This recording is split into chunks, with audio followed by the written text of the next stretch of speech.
Hi, whether it's morning, noon, or night where you are, thank you for tuning in to the CIOB Novus Global Review.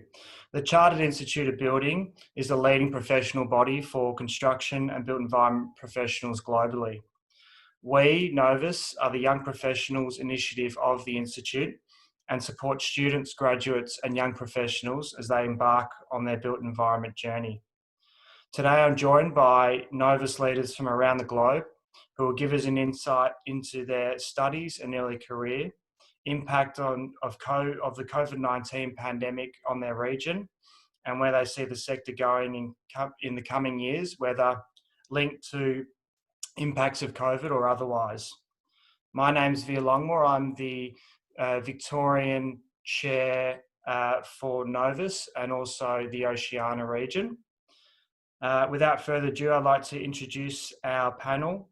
Perhaps if you could put your hand up and give us a wave when I mention you.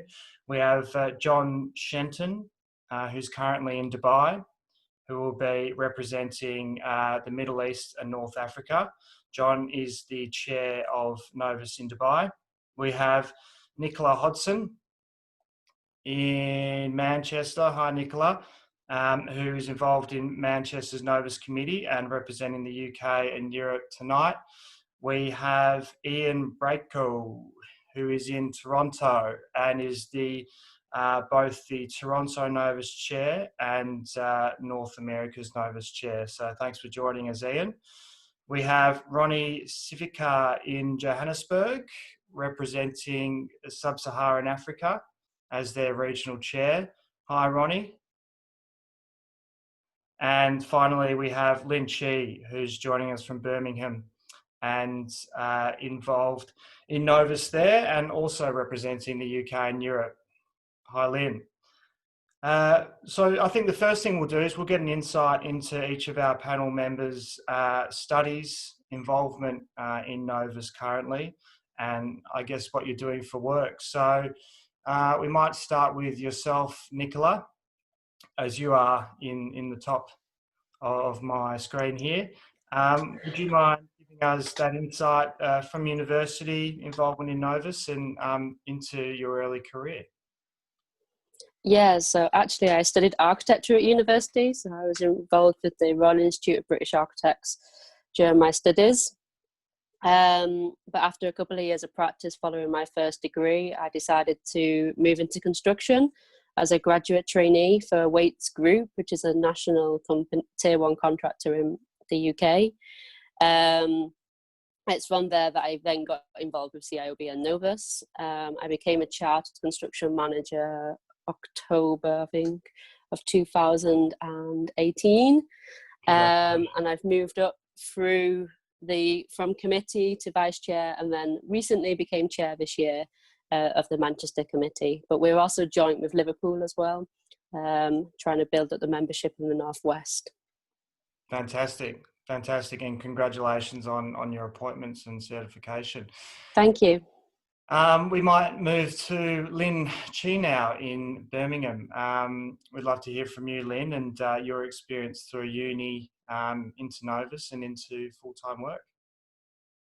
Hi everyone. So I've been involved with the CIOB for the last 3 years. I currently am the vice chair of Novus in the Birmingham region, representing the Midlands. So my background, similar to Nicola, also stems from architecture. I graduated from University of Bath with an architectural degree, and having worked in architectural design consultancy in the residential, education, health and commercial sectors prior to joining Lang & Rourke on a planning graduate scheme coming up to 3 years ago on the infrastructure side. So yeah. Fantastic. Thank you, Lynn. Mr. John Shenton in Dubai. Let's hear from you next. Certainly. Thank you very much, Veer. And I'm sorry to hear about the cold snap that you're having down in Victoria. I'm in Dubai at the moment. It's very hot and it's very, very uncomfortable outside. Average temperature at the moment is between 39 and 41 degrees, 60% humidity. So as I say, very, very uncomfortable. Look, I come from a non-construction, non-engineering background. I'm a contract manager with Hitachi ABB Power Grids. I have an undergraduate in economics. I've got a postgraduate through Paris Descartes, Sorbonne Abu Dhabi in law. and I've got a Master's in Business Engineering from Stuttgart. I've been involved with the CIOB for coming up to 5 to 6 years now. I was integral with the team that set up Novus over in Dubai. I'm the outgoing chair of Novus at the moment. I've recently been elected vice chair of the Dubai hub of the CIOB proper. I'm just at the moment trying to bridge things over between the Novus hub and CIOB proper. Yeah, fantastic. Thanks, John. And if a built environment career doesn't work out, you can go into weather. And we'll shift over to Ronnie. It was a very smooth delivery of the forecast in Dubai. Thanks, John. We'll move over to Ronnie. And I'm guessing you're in Johannesburg, Ronnie. Is that right? Yes, I'm in Johannesburg. I'm very, yeah. So my involvement with Novus started in 2014 when I started my undergraduate in construction management at the University of the Witwatersrand here in Johannesburg. And actually, I was involved in Novus primarily because there was actually no active branch. So I had to put together a team to sort of make it more active. And my journey started there. I finished my undergrad in 2016, and then I did my honors in construction management. I'm about to finish my master's this year in industrial engineering. I've never really went to industry. I worked for a company for at least a year or so, and then I came back to academia. I'm an academic and a researcher at the same institution. This is my second year of work. I teach first years and I teach third years as well. And on the other side, I also work in the policy space. I have a foundation that we started primarily around policy and research, and also promoting various initiatives in the industry, in as far as young professionals are concerned, and all those things and so forth. So yeah, that's really in a nutshell what where I am. Thanks, Ronnie, and thanks for coming on board tonight. And we'll move now to Ian Braco in Toronto for a bit of an intro. Take it away, Ian. Hi, morning everyone. Thanks for setting this up. This was reminiscence of Members Forum 2018 in Toronto, actually, where we had regional delegates from Novus sit down on a panel and discuss construction. So kind of took me back to the early days of my involvement with CIOB. My career with the buildings environment started off through my interest in architecture. I started off on an architectural journey as well. Moved to Canada in 2009, was very involved in the Association of Architectural Technologists of Ontario and a bit of the OAA, which is the Ontario Association of Architects. Few years down the road, I got interested in cost management and the implications of costs on design, and that took me into an undergrad program at George Brown in construction management. Towards the end of my undergrad, around my fourth year, that's where I got introduced to the Global Student Challenge. I pitched the idea to our college management. They liked it. What I was looking for were funds. I needed £2,000 to have a few teams registered, and management liked my sales pitch. They integrated the Global Student Challenge as part of the program, and the rest is history. It's been 2 teams since that have won the Global Student Challenge. At Members Forum 2018, that was the first time I truly got exposed to the global network. I was drawn to it, and I made it a point to have a Novus hub. The following year, May 2019, was when I launched Toronto's Novus Group. I've been the chair since, and as such, as being one of the only active hubs in the region, I was asked to represent the Americas. My career started off in the construction management space, working for a GC as an estimator, following which I now work at Turner & Townsend in the cost management team. Most of my role involves pre-tender cost planning. We work with designers and owner developers to put together their budgets as their designs evolve and the project evolves. Thanks.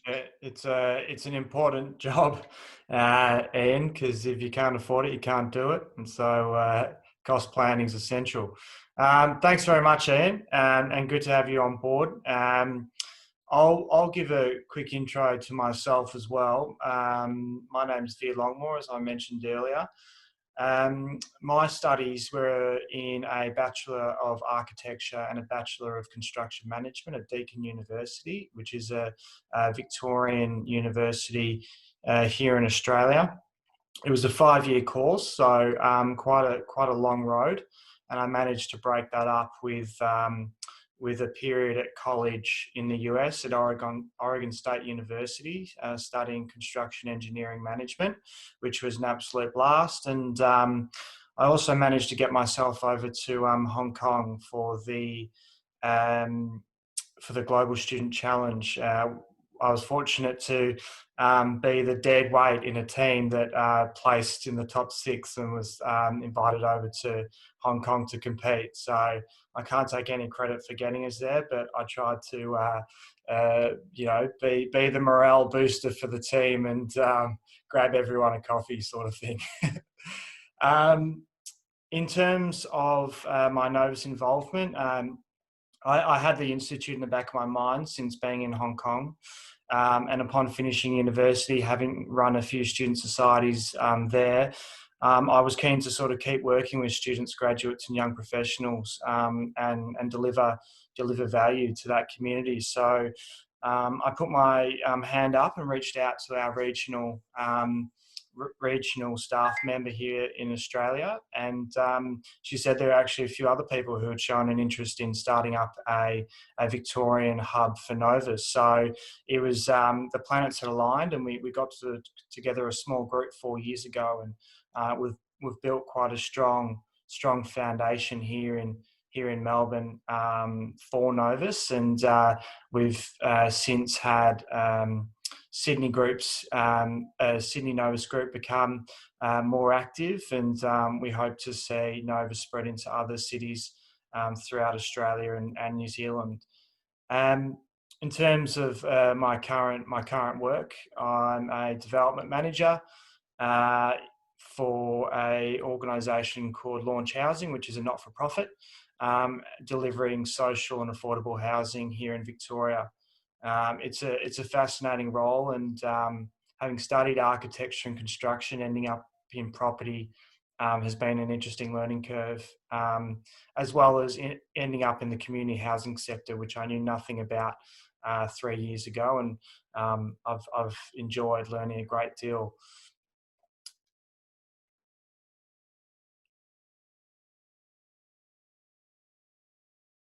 All right, thanks everyone for your introductions. What we're going to do now is hear from each of the panelists and get a quick snapshot of the impact of COVID-19 on their region and the industry.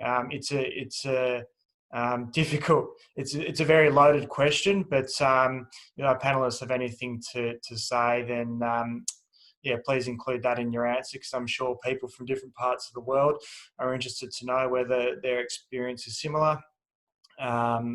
So we'll start with John. John, if you want to sort of give us a bit of a feel of how COVID's affected the UAE and the sort of construction sector more specifically.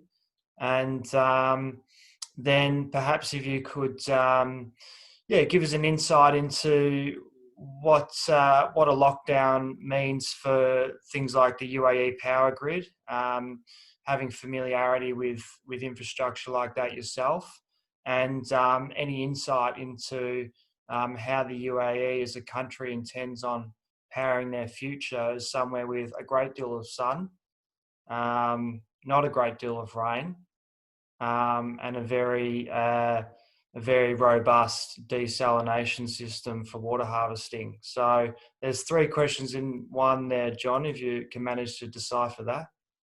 Certainly, I'll try and give it my best attempt. I'd say the first thing to say is obviously the UAE is a federation, and so there's obviously the impact of COVID-19 has been felt fairly equally across all of the Emirates which form the UAE. However, the response hasn't been the same. So we've had lockdown in Dubai, which was at some point was between 6 o'clock in the morning to 10 o'clock in the evening. We had to apply for travel permits for every 4 days. That's had a massive effect on the ability to move resource and material around the Emirates. And also there's now a physical hard border between the two largest Emirates, between Abu Dhabi and Dubai. So in terms of the data that we're getting out, the suggestion is that there is a slightly higher number of cases in Dubai than there are in Abu Dhabi, and so Abu Dhabi have closed the borders. So to move between the two borders, you need to apply for a test, which would typically take 2 days to come back with a result, and that's good for 2 days, and that allows you to move. That allows you to move between the Emirates. We've also got a remit here that looks over the larger Middle East and North African area. We know that they're certainly within Riyadh, which is the capital city of Saudi Arabia, in the last couple of weeks, there have been up to 1,000 new cases every day. They don't really seem to have a grip on things there at present. What does that all mean in the grand scheme of things? It means that you're temperature tested when you go onto a site. It means that you physically, as soon as you're out of doors anywhere, you're wearing a face mask. If you're not wearing 2 face masks, I know some people have these sort of fashionable ones and then the medical one underneath. It's placing massive stresses on the industry. But I would say if you look back on 2018 to 2019, the value and the volume of projects were always falling. And I think the effect of COVID-19 has simply been to accelerate what was a pretty grim situation. So anecdotally speaking, we're aware of large redundancies. We're aware of pay cuts across the board. A lot of the work that we do in terms of Novus is going into schools and universities. Typically, they're private funded in the UAE and across the Gulf. Numbers are falling. There are a number of schools that are not sure that they'll be able to fill classes when they restart again in September. There are a lot of private universities here that are heavily undersubscribed for courses that they were hoping to take through to second and sort of third years. So yeah, the situation's pretty grim at present. But I received a text message a couple of hours ago suggesting that I can start booking for flights to Europe after the 1st of August, which suggests that maybe there's a little bit of light at the end of the horizon. Yeah, hopefully. Yeah, I mean, that's really interesting, and you bring up a very relevant point around and students. I know that international education is worth about $9 billion here in Victoria alone. It's such a massive export for a lot of our regions, and the inability to travel is a huge burden on that. And John, you also mentioned getting like a pass out to leave the house. How on earth is that administered to a entire emirate or an entire federation, as you say? How are they controlling that sort of administration effort? Well, there's a very strong police presence, and that was something very noticeable from the start. You applied for a permit on your mobile telephone. Construction was a sector which was dispensated, so in terms of construction sites, they continued as normal. However, if you were travelling to a site or you're travelling to the office, the police would stop you. If I was going to the office, I'd stop 3 or 4 times. Started with uniformed police, and that moved towards plainclothes police, and I'd simply have to bring out my smartphone, demonstrate to them that I had a permit that allowed me to move to the office or allowed me to move to site. And that was really how that was administered. Now, in terms of we obviously know that the society over here is not particularly equal. There's a very large foreign workforce, and the implications for that and the way that people lived, certainly in terms of large camps where there are predominantly male construction resource living together, that's placed massive stresses on their ability to sort of live and cohabit all through the summer. And I can't imagine the intense heat and humidity does anything good for bacteria and viruses and things like that either. No, not at all. I mean, that's just another thing. It's just in the background.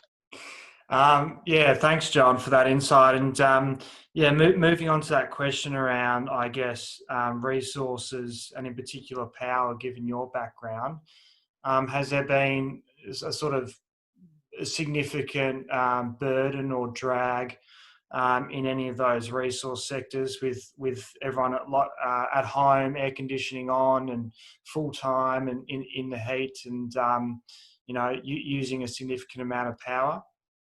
Of course, that's obviously placed massive stresses on the grid, but I think that we've a fairly sophisticated grid within the UAE that's actually able to deal with that. What I might suggest is that in terms of what we're anticipating to come in the near future, we think that there will be a large amount of government money pumped into the economy to try and spur aggregate demand in some way. We're hoping a lot of that's going to be spurred in looking at existing power infrastructure, probably retrofitting it, trying to improve grid quality, and looking at other areas of how power is moved around the grid. And yeah, so you sort of alluded to I guess reinforcing the power grid in the UAE in the future. What do you think is going to be the sort of the preference of power source? Because I know some of our Novus colleagues are working on nuclear plants close to the border of Saudi. Big, large-scale nuclear projects to sort of power some of the UAE's future. Is nuclear seen as the ticket for the UAE, or is it a mixture of options? I think it's part of it's part of a broader energy mix. I certainly know that there was the Al Baraka, which I think is the nuclear power station you're talking about, up towards the border with Saudi, achieved one significant milestone. I think it was commissioning earlier in the month. There is a massive market for renewables, but I think that there's a financing gap there as well at the same time. And I think a lot of the firms that you see coming in that will be constructing this renewable power infrastructure will come from the Far East. They'll be bringing finance from China. I'm not going to say that the UAE, that Saudi, Oman are going to join the Belt and Road Initiative, but I certainly think you're going to see a stronger prevalence of Chinese contractors backed with finance from China. And obviously, I think that will have implications for the supply chain, and that'll have implications for the profile of the contractors and how they construct these built assets. Yeah, absolutely. Well, thank you very much, John. And as we've talked about many times, I spent a number of years in the Emirate of Sharjah in the UAE, and it's a place very, very close to my heart. It's not a perfect place, but I certainly have a lot of fond memories from the UAE, and I hope to spend a bit of time there myself. Thanks very much, John. We might head over to Lynn now, and Lynn, if you wouldn't mind giving us a bit of a UK perspective on COVID and perhaps the impact it's had on the construction sector as you see it, and then I might go on to a more specific question for you, but I'll be kinder than I was to John and let you take it, chew it off one bit at a time. Over to you, Lynn. Thanks, Sue. Okay, so I guess a little bit of a UK-wise overview then. So the UK went into lockdown pretty much mid-March time. We reached the peak of our epidemic here around April. And we've been in lockdown for 3 months now, and only in July we slowly started to re-emerge from our homes. And I guess the stereotype, so the pubs reopened on the 4th of July, which was greatly anticipated by many Brits here. Construction wise in the UK, at the start of the pandemic, about 41% of construction workers were on furlough in March. The positively dropped to 29% in about April-May time, and I guess in a recent building survey by Build UK in June, I identified that about 97% of the UK were back open again, sites-wise. Okay. It's obviously disproportionately affected parts of our construction sector more than others. It heavily impacted the build sector, due to the nature of social distancing on site and construction sites indoors and works. However, it has been safe to do so externally, so particularly from infrastructure and through encouragement through government. We've managed to continue works infrastructure-wise. So Lang O'Rourke have continued, delivering high-speed rail, which is what I work on, as well as a number of hospital projects, which is critical to the COVID effort. Mm-hmm. But it's without, cautious optimism, I'd say, because there has been, casualties, within our industry. We operate on very thin margins here, definitely in the UK. I'm guessing so elsewhere as well. Cash flow has been a real challenge, and even with temporarily closure of sites or delayed invoices, firms that, especially smaller fit outs, that aren't as resilient or just don't have enough cash reserves to. They have fallen. But I guess a bit of a Birmingham as a city. So my home hub, which is the second city of the UK and heart of the Midlands, construction is a massive critical sector for us. So we're going through the biggest changes since the 1960s.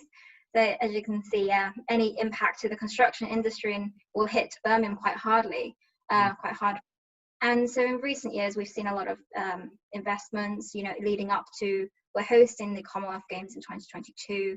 Yep. So, but what has been really given our city a massive boost is the government in April giving high-speed rail, HS2, the green light, go ahead. And that's an £80 billion project and a commitment to Birmingham itself, which really establishes us as the gateway to the north of Birmingham, like cities like Manchester, which Nicola is located in as well. Yeah, and I think those infrastructure projects like you're talking about are going to be such a big piece worldwide as part of the recovery effort.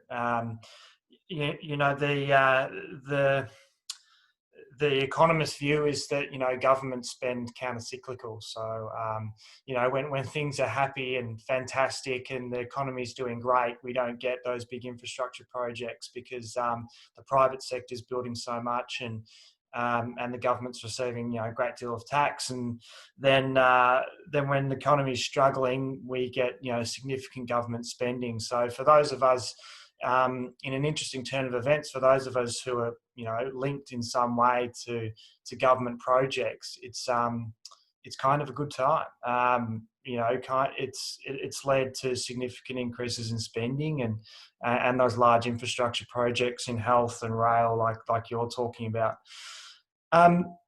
So I just wanted to quiz you a little bit as well in terms of design. So you've got tertiary qualifications and some early career experience in architecture. And, we're all using the term COVID safe now. Do you think there will be any shifts in building design or planning in a post-COVID world?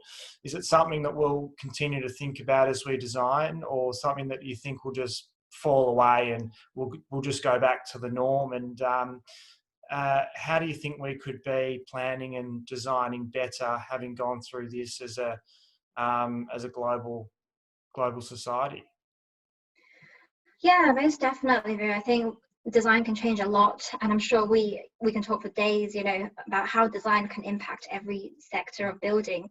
But I guess today, let's just focus on something that touches everyone.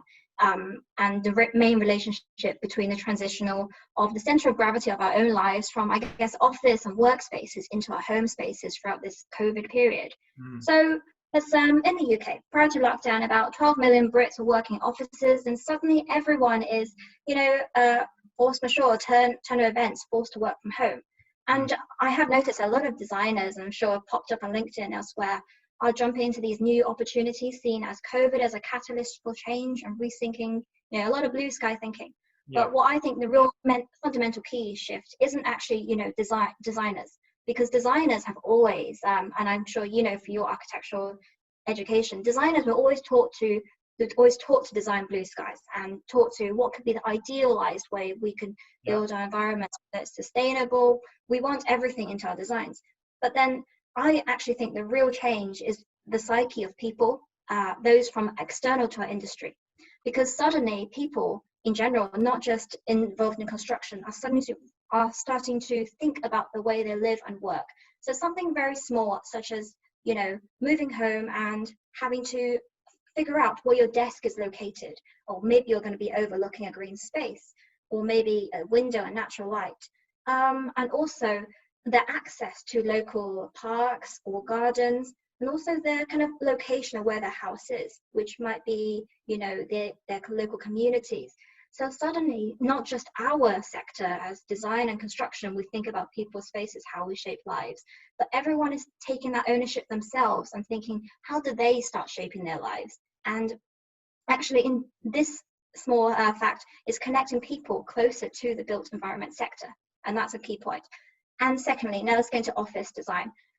So prior to, I guess we've proven over this period that we can work effectively from home.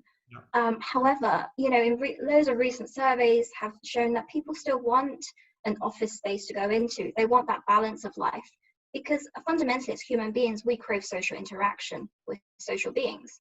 So offices and companies where previously, you know, rows and rows of desks would put people to work, now this office space needs to be rethought, because now where people can work at home, companies need to think how else can they draw their staff into the offices.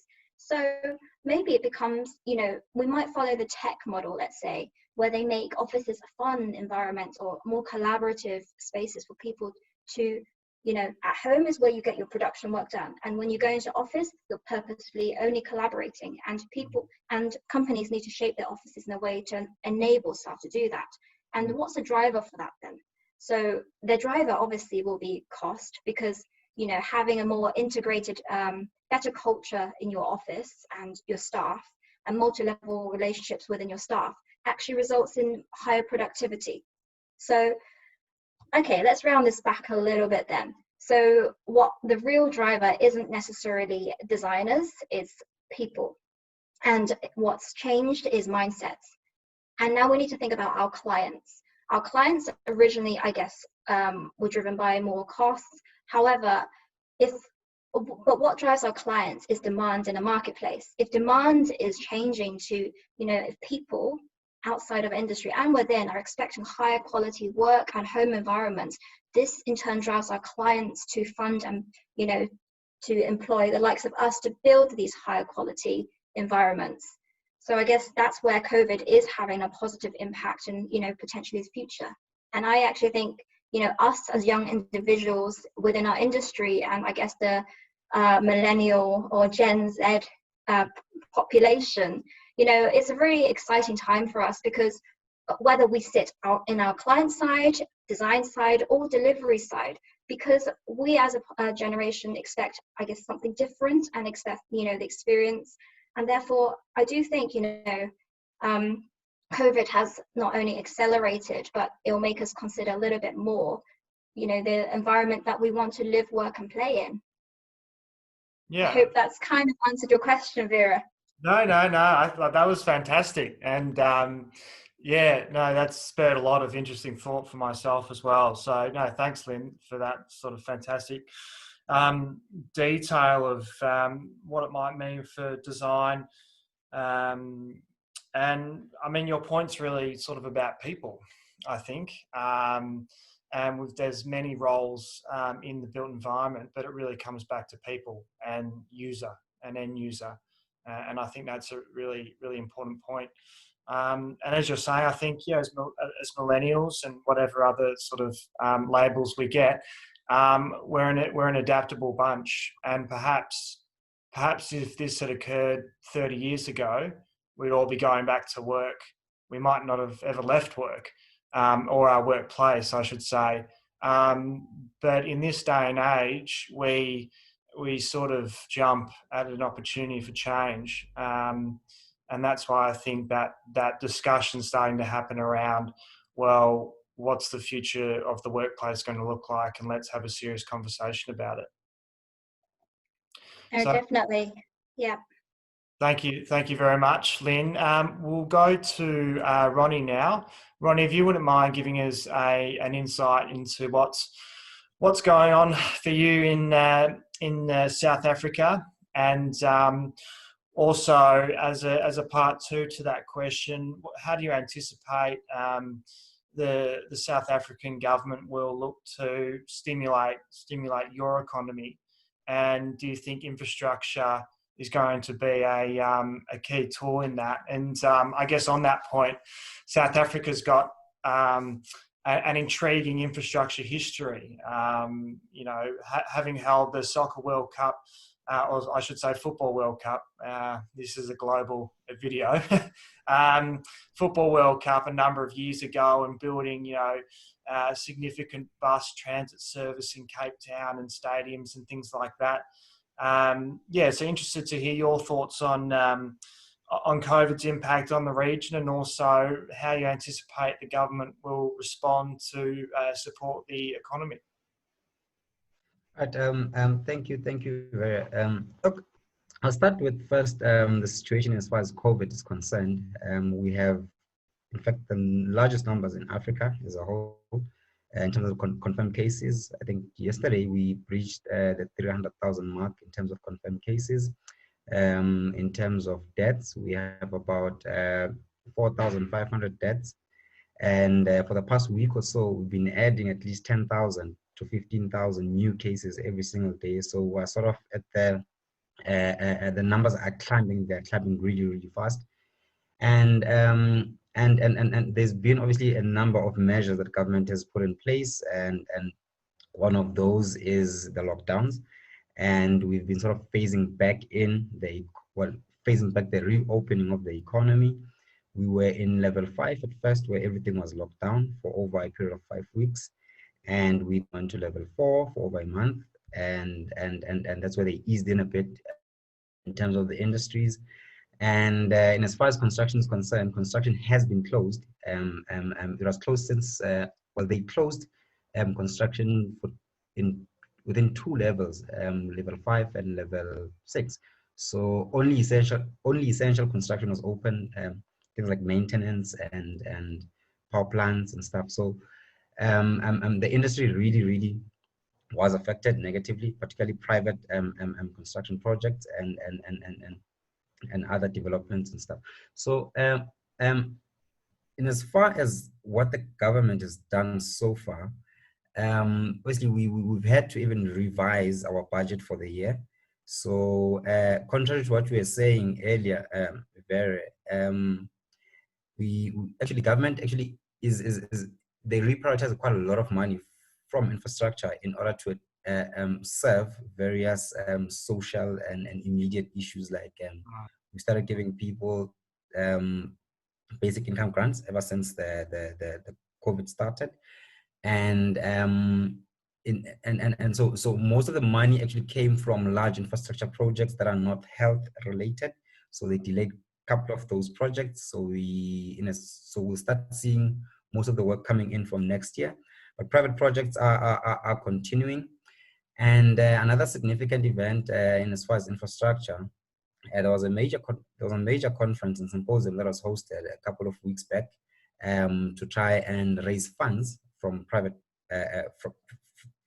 sector to fund major PPPs that are upcoming. So they sort of issued a list of over 277 projects that could be bankable and funded by private sector and both by government as well. And only 55 so far are likely to reach financial close. And we're hoping that's what could stimulate the industry. And as you did say that actually construction in South Africa actually peaked in during 2010, at the 2010 Soccer World Cup. That's where major projects were happening, major, as we were saying in Cape Town, the rapid rail and all these, even the Gau trains, like there's a high-speed train as well that was done in preparation for the World Cup. So a lot of work did happen, but after that, not much has actually happened. And as you might know, a number of major contractors have been delisting left, right, and center. And in fact, there's only one large contractor on the JSE that's still listed with no issues whatsoever. Other contractors have actually delisted from construction. They've moved to other areas like mining, and they've diversified essentially to even other geographic areas. WHO has bought a couple of companies in Australia. Murray & Roberts has sold its local construction business to local companies, and they scaled down operations, and they make more of their money outside than inside the country. Right. So so the government has actually been struggling to stimulate the industry, particularly because of public finances. So there's a lot of priorities right now, and obviously everyone agrees that infrastructure is important, but they sort of are juggling between very serious social issues. We spend, I think, about 300 billion every year just on social grants, and that's quite a significant amount on our budget. That's also because of, the population as well. We have a population that's I mean, we come from an apartheid, something called apartheid. So a lot of people, as a result of apartheid, were not given an equal opportunity to study and all those things and so forth. So the government has been dealing with that for over a period of 25 years. Well, they've messed up now and then, and they've tried to use infrastructure as a way actually of helping particularly the least educated elements within society. For example, if we look at plumbing, well, not to say they're least educated, but I'm just saying they've tried to use it as a sort of a social mobility sort of sector that attracts a couple of people that couldn't historically, have jobs or the kind of training that they might need and so forth. So when COVID hit, it hit already when the sector was already in doldrums. So there was nothing really that was happening that was positive. And it's only now that we sort of starting to have a conversation with government to say that you guys actually need to do something. A lot of companies have suffered, a lot of jobs have been shared over a period of time. And this is an opportunity to spend a lot on infrastructure to ensure that we recover. And so there is a conversation going on around an infrastructure-led economic growth or recovery from COVID. And a lot of work has been happening in that area to sort of get the policy reforms right, because even there's a couple of structural reforms that sort of need to be sorted out before we even move into a period where we can spend a lot of money, because private sector still has complaints. They say there's a couple of issues in as far as government is concerned. There's a couple of barriers that need to be sorted out and so forth. So it's in South Africa, it's not a good picture. But in the rest of Africa, there are areas like Ethiopia where it's booming. And South Africa is largely the most industrialized economy in Africa. And we have a very stable financial sector. But really the problem has been with the government. That's really where the problem has been, and we're hoping that with the new president going forward, everything might actually change for better, particularly for our sector. Well, thanks very much, Ronnie. And I mean, you tell a very interesting story of South Africa that instead of infrastructure spending, all the money's left infrastructure to respond to COVID-19. I think that's a really interesting point. I mean, it's been a massive blow to a lot of our country and state budgets, and it sounds like historically private sector has dictated the construction landscape in South Africa as opposed to the government. Thanks. Actually, just to also add something, because I think there might be a cut off. We have a state-owned company called Eskom. It's a huge utility, a vertically integrated monopoly. And they've been struggling to build a couple of power plants. And there's two major ones, two very large power plants. And those power plants have been tripping. It's June, so there's a lot of demand for electricity, and businesses are starting to reopen again. So they're struggling with meeting the demand. So one of the things that might happen to actually prove my point is that today we are going to be something called load shedding, where there's they switch off, like for example, they switch off in our province, then they switch off in the other province, but in a rotational sense. So and that's also a product of a lot of those huge projects failing to be delivered on time. And they were fairly large projects actually, and they've been Eskom has actually been the biggest spender in infrastructure, but they've actually failed to deliver the project, and we are now facing an electricity crisis where we do not have reliable electricity. It switches off now and then, with blackouts now and then. It's been happening for over at least 6 years now, primarily because of those projects and they are late. And there's been a lot of cost overruns, and it's just been a huge mess. So do not be surprised if if I switch off from the call, that's primarily because of the South African construction industry. Actually, it's not even Eskom. The industry is failing to deliver projects in time, and so my conversation myself. If we lose you, you're giving up your power for someone else to be on a Zoom call, which is very easy. That's how tough things are in this country. Thanks, Ronnie. All right, cool. All right. Yeah. Thanks very much, Ronnie, for your synopsis on South Africa. I've got. I shouldn't be too harsh to the South African government. I spent a couple months in Jeffreys Bay, doing a whole lot of not much on the coast there. Which I was actually I was working at a hostel, and I've got a lot of love for South Africa and the folks there. So we might now turn to Nicola, who's been waiting incredibly patiently to give us a bit of an insight. Lynn did sort of tell us what's happening in the UK, but I'm sure you've got your own thoughts as well. And further to that, we might ask you more specifically, with your background in quality management. I saw you recently posted on LinkedIn that Dame Judith Hackett is coming out for a talk where you are as well. With your background in quality management, what's the reaction? What's the change? What's the improvement that you've seen in the sector since Grenfell, and is it changing fast enough? I managed to get to one of Judith Hackett's lectures here in Melbourne, and I thought it was a fantastic lecture, and there were a lot of great takeaways. So, over to you to give us your view on COVID in UK and quality management in the UK.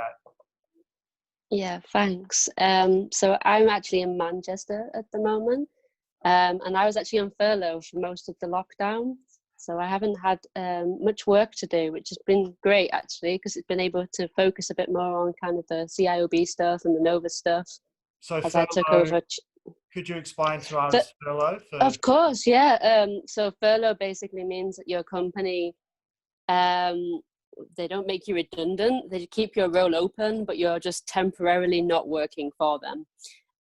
So you don't do anything in terms of work-wise, but you still got a job at the end of it, basically. Okay. So as Lynn explained, lots of casualties across the whole of the construction sector in the UK. There's been quite a lot of mass redundancies, including in the firm that I work for, which has been incredibly sad. But yeah, we're really grateful that the government set up a furlough scheme to help support all different industries across the UK while we're under lockdown. So obviously all of the construction sector actually continued mostly to work. As we said, there's quite a lot of us on furlough, but there was quite a lot of sites that were still ongoing, critical works. But it was nice to be on furlough and have a bit of spare time. It's something you're never going to get ever again, I don't think. Yeah. But it I guess did it's let me... a bit of a slowdown in white collar work, but not so much on site trade work. Yeah, and then we had the Nightingale Hospitals as well, which were our solution to create overflow hospitals during COVID. So just in case our own hospitals became to overcapacity, they could go to these Nightingale hospitals, which set up in convention centres across the UK, so like NEC, the Manchester Central, and the Millennium Dome and XL down in in London, and some in Scotland as well. So it's been really slow progress on construction sites, but some of them have been allowed to stay open and adopted the new site procedures, which the Build UK have released regularly, up to date with the government guidance as well. So it's been odd being on furlough, like focusing on myself a little bit more, but also on the industry as a whole. And it's been actually really good and nice to connect with lots of people across the world as well as nationally. So I met Lynn early in lockdown, and then Ian when we did the Novus quiz. And it's been really good to kind of get to know people virtually, because it's something that you wouldn't really get the opportunity to do when you're in your little region usually with Novus. So that's been quite good fun. In terms of quality though, so you're right, Dame Judith Hackett is doing a presentation in a couple of weeks. The building safety bill is due to be released this week on early next week. And it's all go, go, go in terms of quality now. So I'm back in work now. So it's kind of like trying to reframe my mindset, getting ready to kind of hopefully see a big shift in the industry. It's a really sensitive subject, obviously, that what happened at Grenfell and following incidents was absolutely tragic. As an industry, it's really damaged our reputation. Like, there's nothing worse than that. Dame Judith Hassett's report definitely said that as well. That like there needs to be a cultural change. There needs to be more focus on quality. We have fantastic safety figures here in the UK, but this has really damaged our reputation if we don't focus on quality a little bit more. Yeah. And it's great to see that Mark Baird, as new president of CIOB, is also going to focus on that. And obviously you've got Paul Nash, who's looking at it from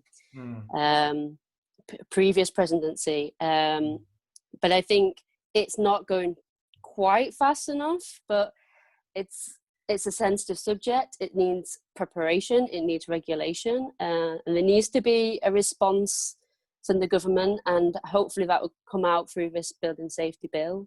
I'm quite excited about that, to be honest, because I think the problems in quality is there's not enough, how can I put it? There's not enough punishment. There's no, you do something wrong and no one's saying to you that you're going to get fined necessarily, or this is a horrible thing that you've done. Where if someone died on a construction site, they would be like all over the press and everything else. So this bill will help steer the industry in the right direction and understand that this is now law and this is now what you have to do, and a bit more responsibility and ownership to each of the individual contractors as well as the duty holders of people when they take over as well. Yeah. A bit of a personal plug as well is that on the 5th of August, Mark Baird, Paul Nash, Stephen Hodder, who's chair of the Construction Industry Council, and Tom Barton, who is the head of the Get It Right initiative, which is a big UK-wide construction industry quality initiative at the moment. They're all doing a presentation, which is hosted by me on the 5th of August. So please all call into that, because I think it's going to be really good. They're all going to be talking about different elements. And Stephen Hodder's actually an architect, so he's going to talk more about design side and what needs to happen at design side. And then Paul Nash is going to talk about the new safety bill, and Tom from Get It Right initiative is going to talk about some of the training that they provide and ways to change culture in the industry. So it's going to be a really exciting time, I think, and hopefully the second half of 2020 will give it that nice little push, along with sustainability, that the industry really needs to bring their reputation back up and be an industry that attracts people really as well. Like, no one really wants to join an industry that's got a bad reputation. That's right. That's right. Well, I mean, that's fascinating, Nicola. And I mean, two things sort of ring out to me there. Firstly, on what you were saying about the pop-up sort of healthcare units, pop-up hospitals. Isn't it fascinating how quickly we can turn to things like prefabricated construction when we're forced to, you know, reluctancy, and then there's a crisis, and then, well, it turns out we can do prefab overnight. And seriously quick, and you know, it makes you question why we weren't doing it all along. And then the other point, what you're saying about the reputation of the industry, you know, post such a tragic event, and one of the terms that has stayed with me after Judith Hackett's presentation was the term "race to the bottom." And it's so true. We've got an industry that typically races to the lowest price, and in the time cost quality triangle, we've historically cared about or placed greater significance on cost, and we've let quality dwindle. And it's not just a contractor issue; it's a client issue. Because at the end of the day, a client, absolutely, the one with the money and saying, "Make it cheaper, make it cheaper, make it cheaper," and the contractor is ultimately doing that, whether reluctantly or whether comfortably. So I think we need to have clients willing to put their hand in their back pocket and, like you say, not just quality but sustainability as well, and Absolutely. put money where their mouth is and help the sector. And I think you're completely right there. I think we always focus on cost, and the next minute is the program. So let's get it really cheap, and then we'll do it really quick as well. And then quality gets forgotten about. But there's so many good solutions out there in terms of more sustainable solutions and off-site manufacturing, pre-manufacturing.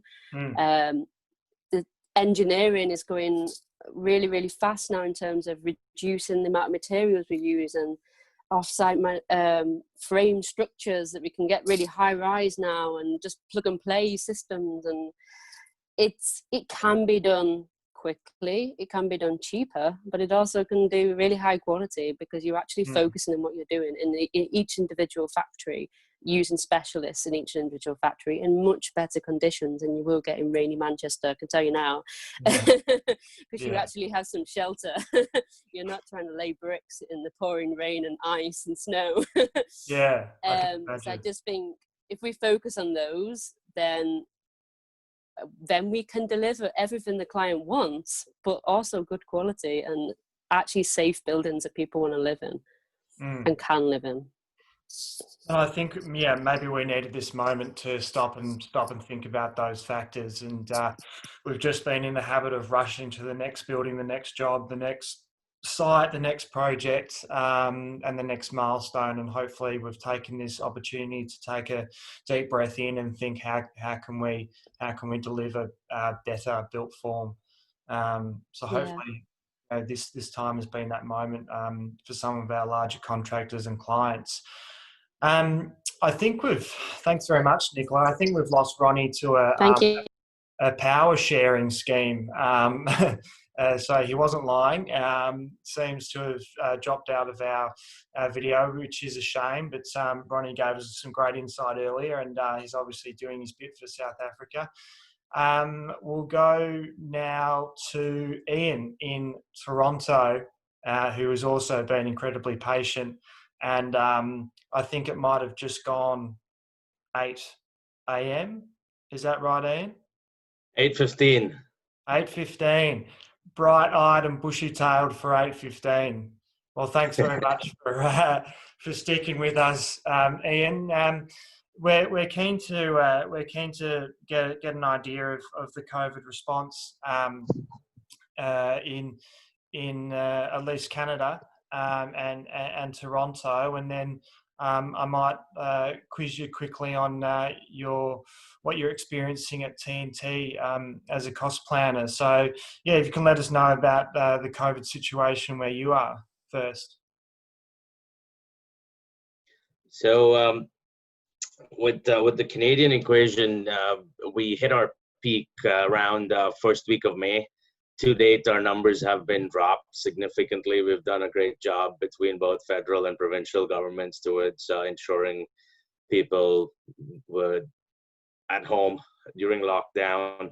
The federal government took certain financial measures to help with the employed with the workforce that weren't able to continue working through a CIOB benefit, which is a Canadian Emergency Response Benefit, where applicants would get in certain financial aid for an amount of time. That's been very helpful. Long term, recently with the province, they've taken certain legal measures to implement expediting procedures for future infrastructure development. We're seeing extension of key transit lines within Toronto, connecting Toronto to its northern suburbs, its eastern suburb and western suburb, while at the same time boosting a new subway line in the core. So that's been positive. Through COVID, we've had construction deemed as an essential services. We've had maybe a few sites that were temporarily shut down. They're back now. I know our furlough scheme, or our the benefit program you're talking about.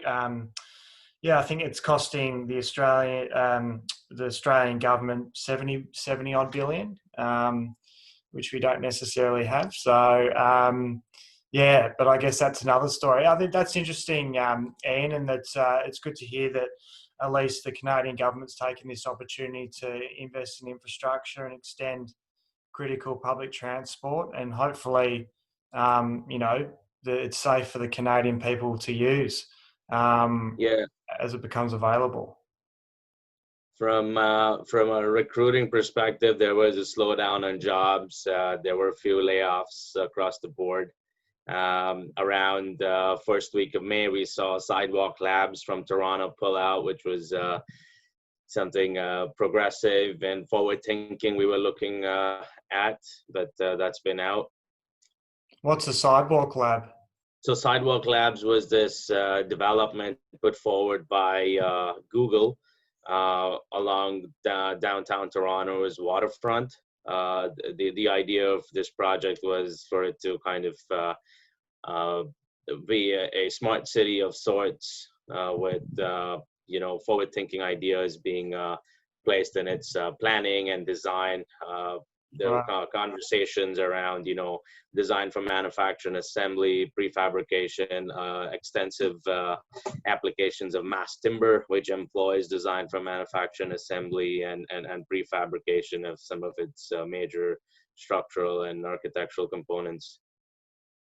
Yeah, well, that's a shame to lose an opportunity like that. But hopefully, if they liked it once, they'll like it again, and be back in a better climate, I guess. And so you're currently at Turner and Townsend, based in Toronto. As a cost planner, what have been the sort of construction specific, or you know, construction cost specific impacts you've seen in the short term from COVID-19, and are there impacts that you're anticipating in the longer term to hit construction costs and budgets? I just wanted to, I'm not a cost planner yet, but I do, I'm a part of the team with aspirations to be a cost planner one day and be a key part of the cost management team. What we've been looking at is, you know, an increase of high-tech and manufacturing related development activity in the region. We've also kind of been monitoring the supply chain and logistics. From a cost perspective, there have been 4 key areas that have been identified with cost impacts. Health and safety being one of them. The other being, you know, productivity. There's been a certain loss in productivity due to, you know, health and safety measures that need to be implemented on site, but also at the same time, you know, the impacts of supply chain on productivity. And we're looking at costs increase in association with a recession potentially coming up. With supply chain, it hasn't been impacted drastically. What we've seen is, you know, maintaining a diverse supply chain in some ways helps with ensuring you have your essentials. From speaking with the market and your local supplier vendors, a lot of them have you know, provided feedback where in some ways COVID-19 has helped in pre-planning. So you're seeing a lot of you know, better organization with scheduling for procuring certain items, where in the past it would take 2 weeks, and now it would take 4 to 6 weeks.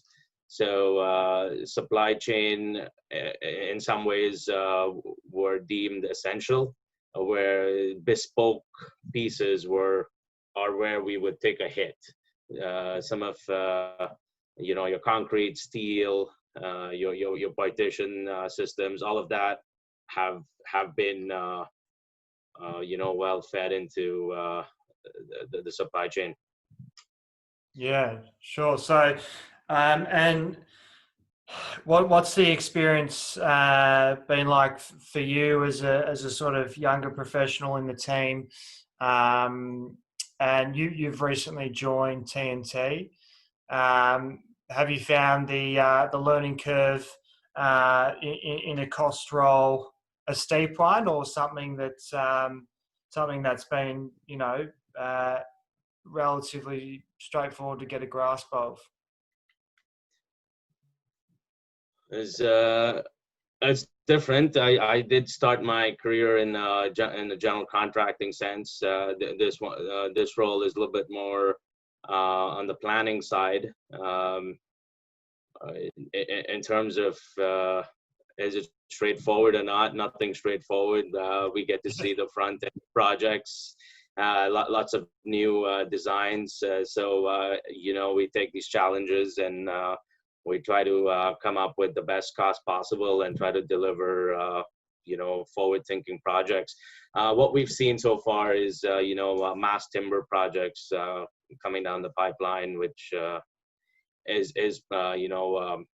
proactive, considering we have huge mass timber resources in Canada. It's been a new industry. We've traditionally been more focused on steel and concrete. So looking forward to seeing what kind of mass timber projects come down and how they get delivered. Absolutely, and hopefully you've got some clients who are willing to take on that mass timber CLT cost premium. But it looks good, so I'm sure you will. Thanks very much, Ian, for giving us that Toronto and more broadly Canada insight, and a bit of a cost planner junior storytelling as well, soon to be senior. Thanks very much, Ian.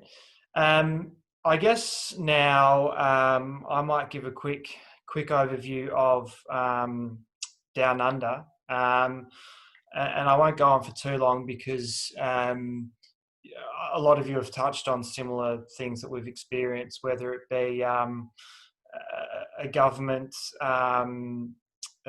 salary sort of swap out with employers. Currently our federal government is providing a 1,500 Australian dollar per fortnight allowance for employers who have experienced a 30% loss of income due to COVID-19, so that they're able to continue to pay staff whether they have work on or don't. So staff continue to earn a salary.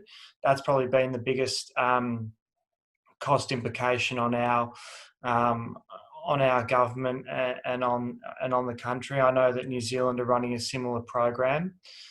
New Zealand have had they went into a very sort of high-level, harsh lockdown, which in the long run has probably fared quite well for them. So there was no Macca's drive-through, or I should say McDonald's. That's a sort of local term. There was no McDonald's drive-through. There was no picking up a latte from your local cafe. It was a hard lockdown, and they've probably come out of it in quite a good position, seeing minimal cases, and they're able to now look at rebuilding, having potentially gotten over the hill of it. In Australia, I feel like we were looked at as a country who handled it well. We increased, health centre capacities in our intensive care units and things like that, and shut doors to a lot of business, and we saw positive cases go down.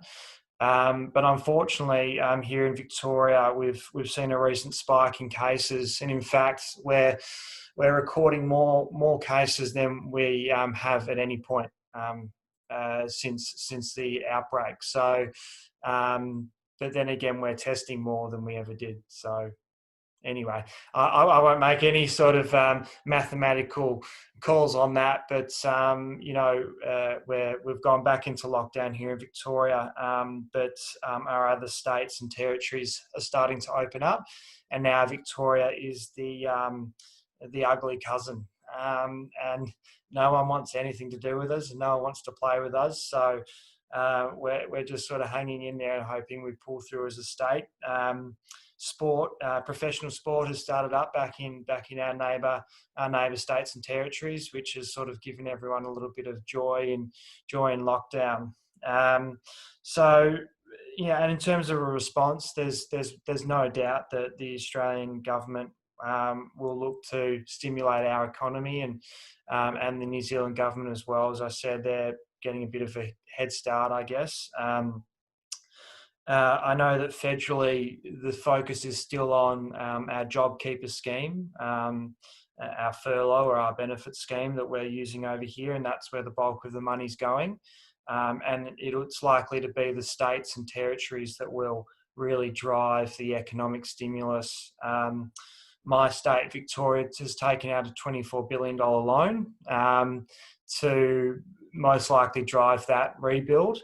And we're all hoping that social and community housing will be a massive part of that rebuild, because it's a piece of social infrastructure that has many benefits in terms of providing a basic human need, providing jobs for trades, work for contractors, and improving society as a whole. So it's likely that one of the key responses to stimulating and rebuilding our economy in Victoria and Australia more broadly will be a massive push for social housing and public housing, which is much needed. So yeah, I guess that's an overview of Australia, and I could certainly go on for much longer, but I won't, because if you're still watching this, you've done an awesome job, and you've probably stuck around for much longer than I ever have on a webinar or a panel discussion. I'm usually off at the catering table having a beer at this point in a panel talk. But so thanks very much for being here and being with us, and a huge thank you to Nicola joining us from Manchester. Feel free to unmute yourself, Nicola, and give us yeah. a Thank hooroo, you, as we say in Australia. And Ian joining us from Toronto. Thank you. It was great. Thanks, Ian. And John joining us from Dubai. Thank you, and stay safe. Thanks, John. And Lynn in Birmingham. Everyone, and thanks for hosting.